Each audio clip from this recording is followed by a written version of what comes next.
Hello, we're in Malta and we're going to do a carved statue. When I say carved statue, this is the crux. First thing you have to do when you're buying one of these, collecting one, to make sure it is carved wood.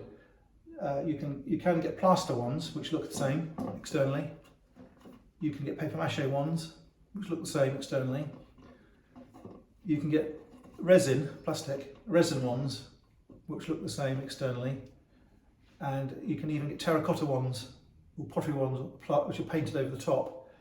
Beyond that, you have got statues in things like ivory, things like ebony, things like raw and painted wood, things like terracotta. So there are a multitude of different carved effect or religious statues, a multitude of materials, and you have to be careful not to buy fundamentally the resin or plaster ones. So when I buy these, when I've bought them, I like to check that they are actually what I say they are. So on this occasion, I'm going to take a Stanley knife and I'm going to cut some wood away. There's a hole in the bottom where it was mounted for carving, and I want to check that it is wood, not resin. It has a wood smell, and because this is rather dense wood and it's been cut across the grain, this piece of plinth is part of the same piece of wood. It's not oak. It's not pine, it's quite heavy. I think they've carved it out of a mahogany-like material. And the other thing about the fact it's carved out of a wood like that, it's an exotic wood, an imported wood. And if you have a mahogany carved statue, you can forget it being too old. So this here is a medieval sort of shape, but it's going to be 1850. Now, to tie that in nicely, you have a tin pressed crown. This crown is about 1850. They were making them like this all the way through to 1920, and you will see these on candlesticks as trim. You'll see pressed tin on crucifixes, all sorts of things. That fits on the back of the head, and it's the original crown. This bun of hair is not carved with hair detail like the whole of the rest of the head, like the hair on the back of the neck. This chunk of wood, which is not applied, which is part of the principal piece of wood, this piece of wood here, is a certain dimension and is plain on top and on the sides, and it fits this crown. So that crown's the right crown, and you would assume if it didn't have a crown, that the crown would go on top. It doesn't go on top on this one. It is rakish, meaning it is rather dashing in location. That again points to perhaps a later carving. So we have it's meant to be a blue tunic and red. There is blue in there. It seems to have changed colour.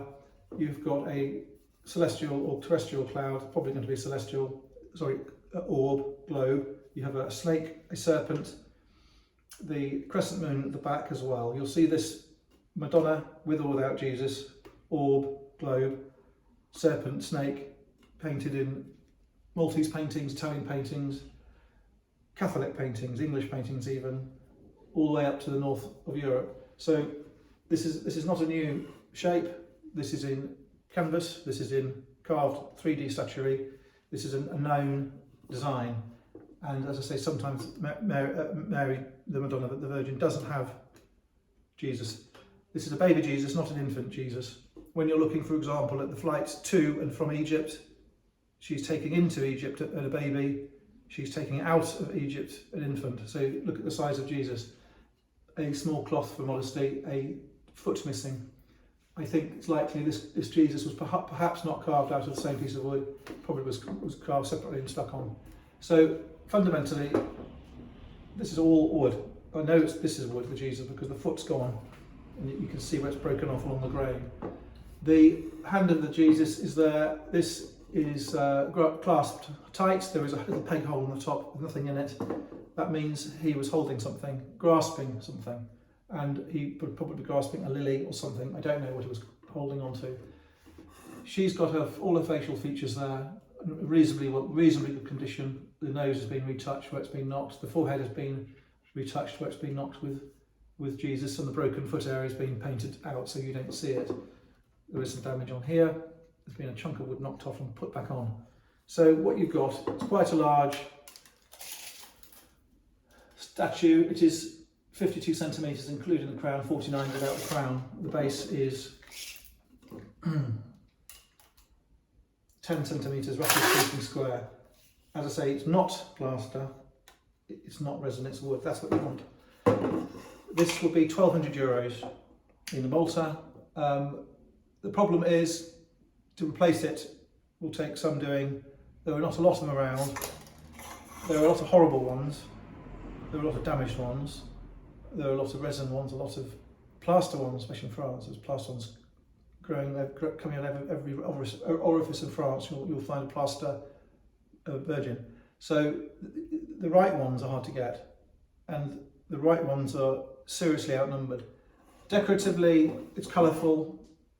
It's relatively happy. You can get some quite gruesome, sad Christian art, mournful Christian art. The Sacre-Cœur, for example, with the sword through the heart. Do you really want to be looking at that all the time? This is perhaps a little bit more, perhaps a little bit less solemn. I'm not going to say it's a happy statue. It's not a happy one, but it's relatively stable. So this is a Malta. It is probably almost certainly Northern Italian. It doesn't have a Southern Italian feel. It could possibly be French or from Germany up further up north.